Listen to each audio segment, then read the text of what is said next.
first of all, tell us what kind of response Donald Trump had earlier today to those comments from Theresa May that he was wrong to have retweeted those videos.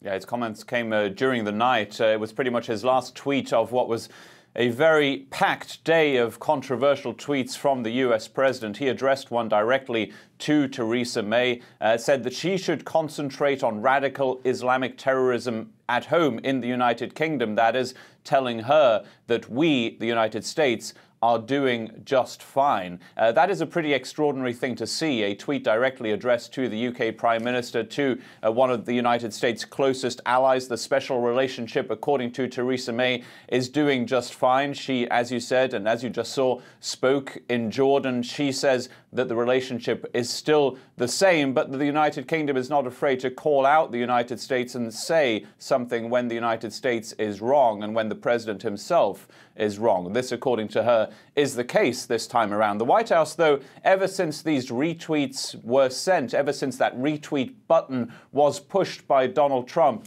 has shown no remorse. The US president has shown no willingness to take down those tweets or maybe to explain why they were put up. The White House press office has tried to do something in that order, more or less, saying that it's not about the videos themselves, it's about the message more than anything, that the US president wants to talk about stronger national security in the United States and stronger borders, and a threat presumably, this is me interpreting this, of Islamist terrorism in the United States, one must presume. Going from those videos to that message, of course, is a bit of a stretch, but what we're seeing from the White House is no remorse and no willingness to say sorry for something that clearly has hurt a lot of people in the United Kingdom.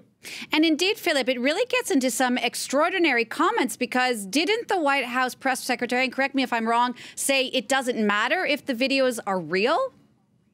Yep, that's absolutely what she said. A very short moment with her that a few journalists had yesterday at the White House. There was that opportunity from one of my colleagues to ask this: is it the responsibility of the White House to verify videos before they are retweeted and sent out to, after all, tens of millions of people who follow the Donald Trump account on Twitter? She says, no, that's not what this is about. It is about the ultimate message, if you will, that is of talking about national security and the threat of Islamist terrorism. That is something that was said again on Air Force One by the deputy press secretary. So that is the message that this White House seems to want to send once it noticed that these tweets were sent. We don't know at this moment whether it was the president himself who saw these come across his screen and decided to retweet them, whether somebody alerted him to them. That is still a mystery, and we don't know how this happened. But the White House is trying to build a message around what are very, very controversial tweets that were sent out, peddling essentially, or showing rather, Muslim violence. We don't even know whether this is confirmed. These are unverified videos. It is not even known whether these are Muslims violently attacking non-Muslims. In one case, we know it's actually not the case. In other words, this is a case of fake news, the original definition of fake news, fabricated news stories based on something that is entirely wrong. These are things that are right now being distributed by the US president. That is why they are causing such an uproar, of course, in the United Kingdom and headlines here in the United States as well.